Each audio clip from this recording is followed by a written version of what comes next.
May mga lumabas pang questionabling pangalan na tumanggap umano ng confidential funds mula sa Department of Education noong kalihim pa nito si Vice President Sara Duterte.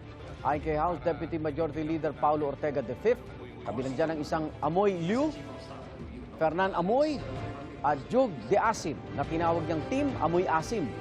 Walang ilabas na dokumento si Ortega.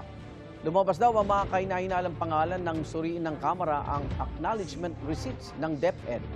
Hinamon ng Malacanang si VP Duterte na ipaliwanag ang mga bagong pangalan sa confidential funds.